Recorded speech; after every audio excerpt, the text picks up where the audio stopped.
Halo semuanya, di video kali ini kita akan bahas salah satu fitur penting dalam sistem embedded, yaitu Timer and Counter Interface. Kalau kamu penasaran, gimana sih cara kerjanya, bagaimana penggunaannya dalam berbagai aplikasi, atau mungkin pengen tahu kenapa ini penting banget dalam dunia embedded, kamu berada di tempat yang tepat. Jadi, jangan kemana-mana, kita mulai pembahasannya dari dasar sampai kamu benar-benar paham. Nah, apa sih itu interface? Interface itu adalah penghubung dua piranti atau juga penghubung alat-alat elektronik. Adapun struktur dari interface itu, yang pertama itu ada electrical, signal, logic, protokol, kode, yang terakhir itu ada algoritma. Nah, adapun model OSI, OSI ini membutuhkan 3 jenis elemen dasar, yaitu pertama sumber data, 2 media transmisi, dan yang ketiga itu penerimaan data. Nah, pasti kita bertanya-tanya, apa sih itu model OSI?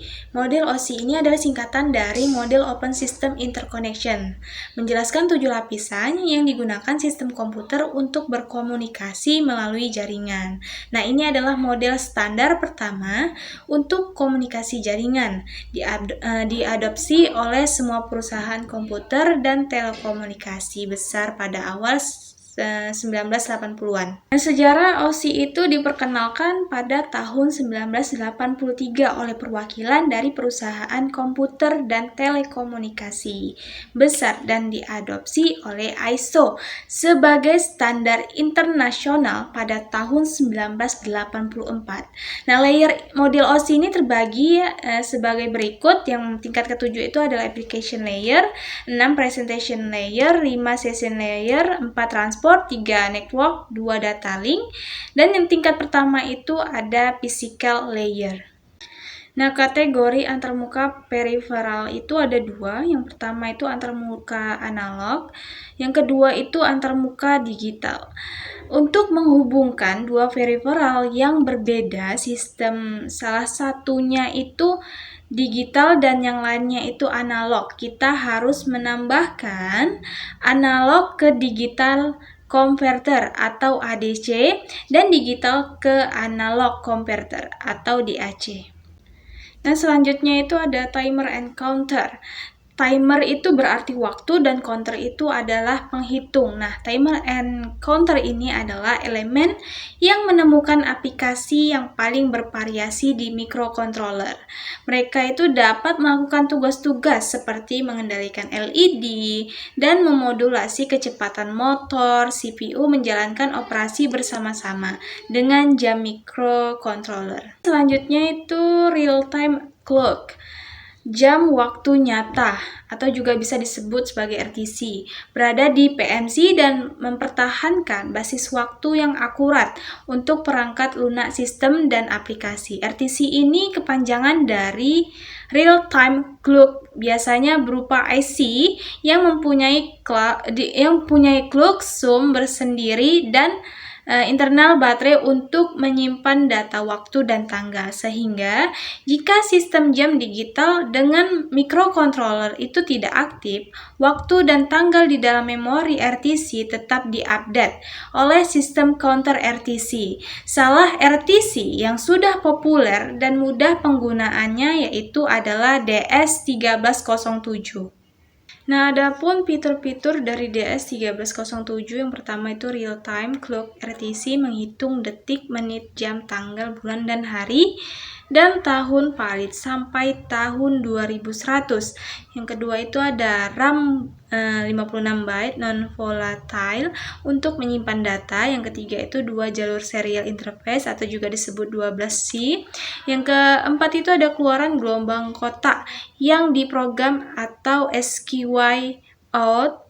Yang kelima itu ada automatic for file detect and switch, konsumsi arus hanya 500 NA pada baterai internal. Yang ke-7 itu mode dengan oscillator running. Yang ke-8 itu ada temperatur range dengan negatif 40 derajat sampai negatif 80 derajat Celcius.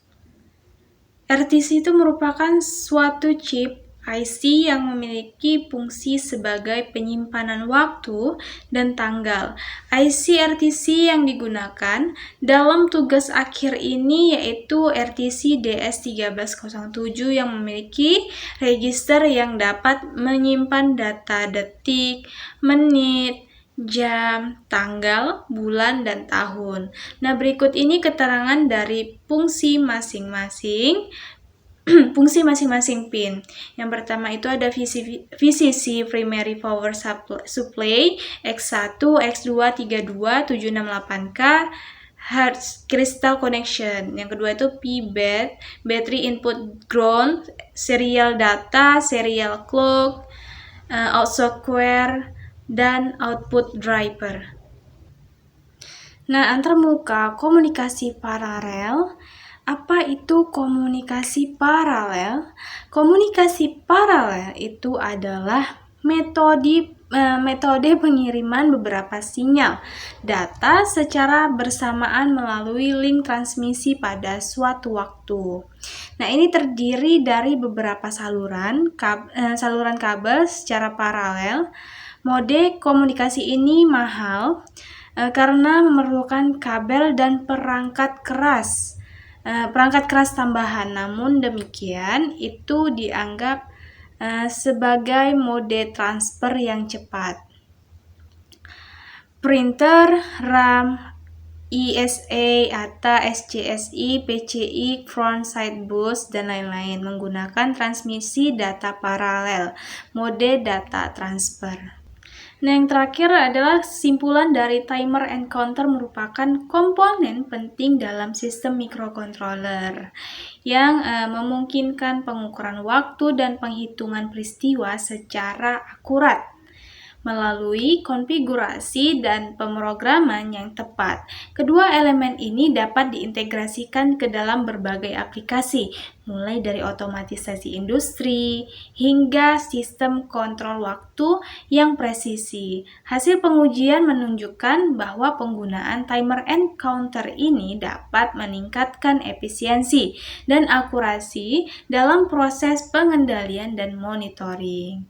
Dengan pemahaman yang mendalam tentang timer and counter, kita dapat merancang sistem yang lebih responsif dan fungsional dalam menghadapi tantangan teknologi modern. Nah, sekianlah video saya. Semoga teman-teman dapat memahami yang telah saya jelaskan tentang timer and counter interface.